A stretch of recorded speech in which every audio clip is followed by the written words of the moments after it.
నేను డబ్బు అడగట్లేదు, లేకపోతే ఆస్తులు అడగట్లేదు. ఏంటమ్మా, ఏది ఇచ్చినా, ఆరోగ్యం ఇచ్చినా, బలం ఇచ్చినా, శక్తి ఇచ్చినా, ఏది ఇచ్చినా కూడా ఎందుకమ్మా, వాక్యం అంటే మాట కదమ్మా. వాక్యం ఇస్తుందంటే ఆరోగ్యానికంటే ఎక్కువ అమ్మా. నిజంగా దేవుని నామటి జ్ఞాపకం చేసి మనకి ఇచ్చే వాక్యము ఆరోగ్యానికంటే ఎక్కువ, ధనానికంటే ఎక్కువ. ఇది ఎవరికి రాదు, ఎవరికి లేదు. ధనము బంగారం కంటే ఎక్కువ దేవుడు మనకి ఇస్తున్నాడు. గమనించాం.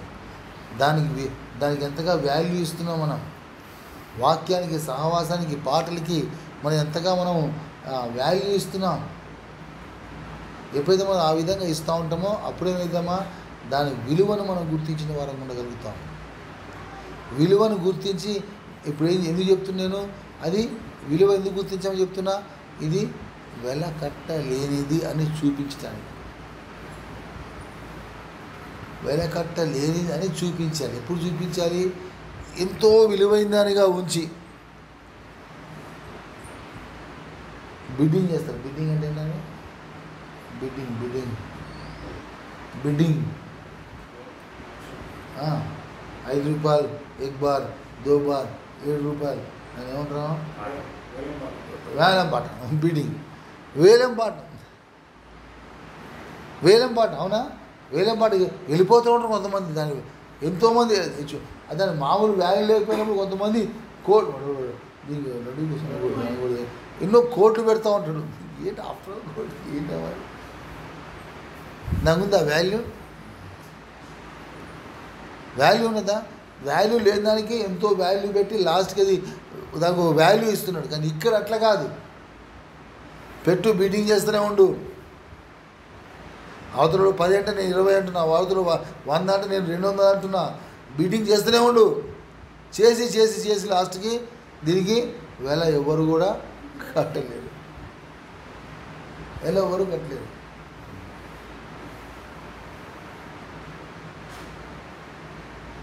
అంటే చెప్పాల్సి వస్తుంది కాబట్టి చెప్తున్నా. అందుకనే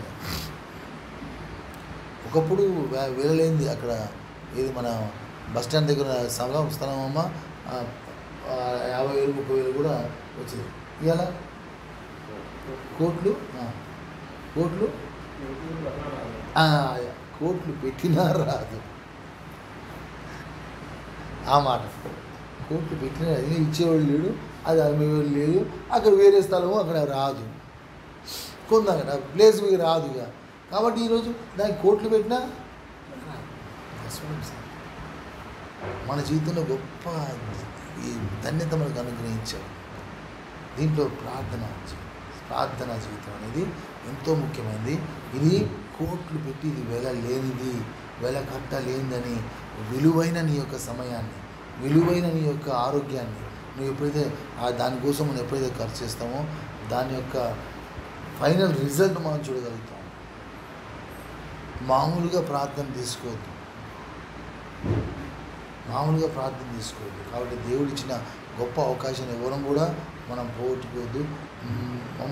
దేవుడు నా బట్టి జ్ఞాపకం చేస్తున్నాను. వేరే ఆడోళ్ళు కాదమ్మా, మగవాళ్ళు చేయాల్సిన పనులు అవి ఆడోళ్ళతో చేపిస్తూ ఉంటారు. శ్రమించాలి, వంట చేయాలా, వాళ్ళు ప్రార్థన చేయాలి. మనం ఏమో ప్రార్థనలు ఏమో వంట చేయాలి. నువ్వు వేరే చెప్పట్లేదమ్మా.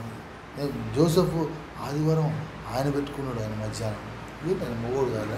హాస్టల్లో ఆయన పెట్టుకోవాల్సిన అవసరం ఏంటి? ఒక్క పూట కూడు మానేయలేమా? ఏమైందమ్మా? తినకపోతే 4 రోజులు తింటే అర్థం లేదు. మీకేమైందమ్మా? కుర్రోళ్ళు మీకు రోగాల్లో ఏం లేవు. సారీ, బాధపడదు. మీకు రోగాలు ఉంటే చేయలేకపోయినా అరే బీపీ షుగర్ డౌన్ అవుతుంది. నేను షుగర్ పేషెంట్. జోసెఫ్ ఆయన షుగర్ పేషెంట్ అన్న, ఆయన చేస్తున్నాడు. ఎందుకంటే ప్రార్థన లేకపోతే సహోదరుడ జీవితం లేదని ప్రభువుతో మాట్లాడుతున్నాడు. కనెక్షన్ లేదు, దేవునితో సంబంధం లేదు. మామూలు చేసే ప్రార్థనలు కావు, అంటే ప్రార్థనలు. కానీ దీన్ని బట్టి అది ప్రార్థన దాన్ని గుర్తించాలి. ఈ ప్రార్థన లేకుండా ఆ ప్రార్థన అనేది దానికి వాల్యూ లేకుండా పోతుంది. అది ప్రార్థన, అది ధ్యానమే. కానీ సమయం దొరికి, నేను ఉత్తరం చెప్పట్లేదు, సమయం దొరికినప్పుడు వేరే వాటికి మనం ఇస్తాం. నిద్రకి ఇస్తాం, వేరే దానికి ఇస్తాం, కానీ ఆ సమయాన్ని మనం ప్రార్థనకి ఎందుకు లేకపోతున్నాం? ఆయన అనకూడదు కానీ తురుకులు అంత గలీజులో కూడా వాడు ఉమ్ము కూడా మింగడమ్మా పొద్దున్న సాయంత్రం ఆ 40 దినాలు మనం పనులు చేస్తూనే ఉంటాం. మనం కదా పనులు చేస్తూ ఉంటాం. అరే మనం అనుకుంటాం సామాన్యంగా, సరే వాళ్ళు ఎంత తిన్న తర్వాత అనవసరం. మరి ఈరోజు ఉపవాసం ఉంటే జీవితం ఎందుకు లేదు మన లోపల? ఉపవాసం ఎందుకు లేదు? ఉపవాసం ఈజ్ వెరీ వెరీ ఇంపార్టెంట్. ఉపవాసం లేకపోతే మనం దేవుని సన్నిధిలో నిలబడలేదు. ఉపవాసం అవసరం, ఆ ప్రార్థన అవసరం. ఎందుకు ఉపవాసం? ఎందుకంటే ఉపవాస ప్రార్థనలోనే దేవునితో మనం ఎక్కువగా గడపగలుగుతాం. చాలా టైంలో ఉండు, ప్రార్థన చేయి, గంటసేపు ప్రార్థన చేయి, తర్వాత పనికి వెళ్ళిపో, కాదన్నట్లు నేను. అయిపోయిన తర్వాత మళ్ళీ తీసుకుని ప్రార్థన చేయి. ఒక్కరోజు దాన్ని మనం స్పెండ్ చేయలేమా? ప్లీజ్ ఆలోచించండి. ఛాలెంజ్. ఎందుకంటే ఇది మనకు చివరి అంచె దినాలు ఉన్నాయి. ఈ ప్రార్థనల ద్వారా ప్రార్థనలు కూడా మనము ఇప్పుడు లెక్క అప్పచెప్పాల్సి వస్తుందేమో అని నా బాధ్యత కాబట్టి నేను మిమ్మల్ని హెచ్చరిస్తున్నాను. ఇంతకుముందు ఉపవాస ప్రార్థన ఎప్పుడు చేయలేదా మనం? నేను చేయలేదు. చేసినా మరి ఇప్పుడు ఎందుకు చేయాలి?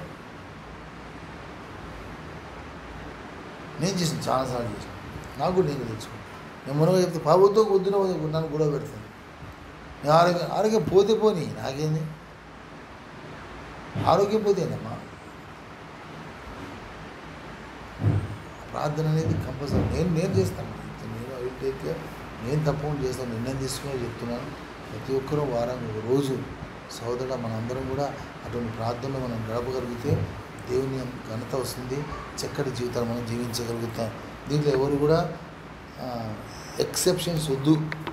నాకు బాగలేదు నేను చేయను, నాకు ఆరోగ్యం లేదు నేను చేయను అనే మాట మాత్రం దయచేసి అనొద్దు.